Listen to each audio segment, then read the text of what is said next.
Welcome back, everyone. Today we're going over the axle stall, another staple transition trick besides the rock to fakie.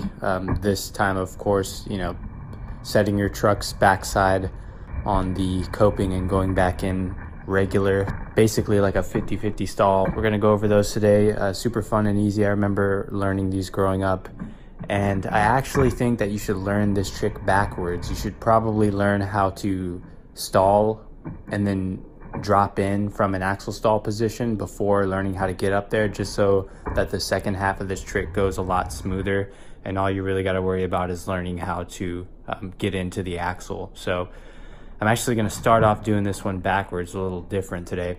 This is basically how you drop in from an axle stall position. You want to set your board on the coping with both trucks touching the coping, and the back end of your board, you want to scoot the truck all the way to where it's kind of almost touching the wheel.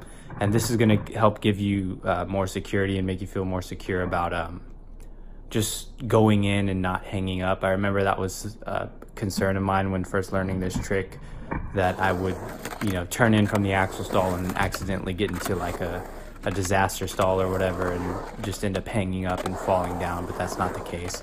But anyway, it helps to have the trucks, to scoot the truck up all the way to the edge of the coping for the back foot, and then just turn in slowly.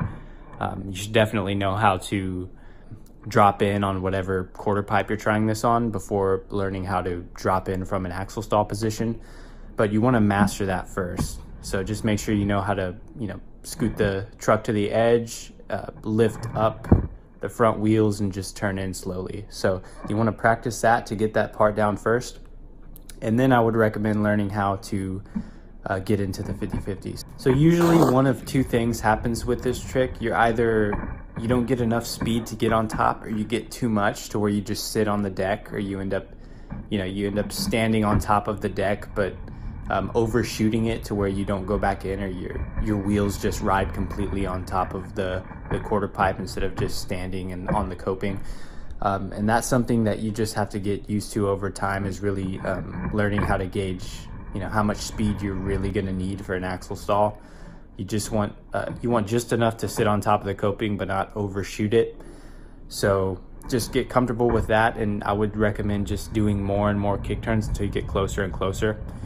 And the good thing about this is if you've already been practicing going in from an axle stall, then the rest of the trick should be a piece of cake.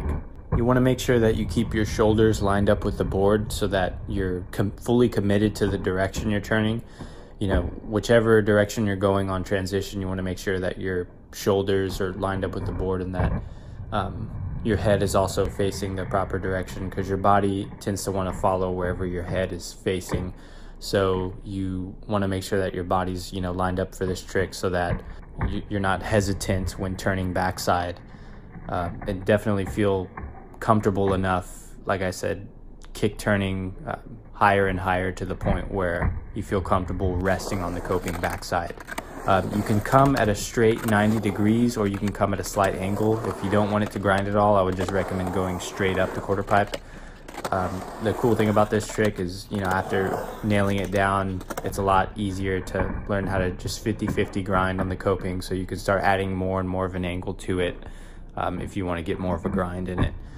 But those are the basics on the axle stall. Like I said, I would recommend learning it backwards. Learn how to drop in from an axle stall first, and then work your way up to standing into it, so that the rest of the trick becomes super easy. So those are my tips on axle stalls. Comment down below, as always, what tricks you guys want me to cover, and I'll see you next time.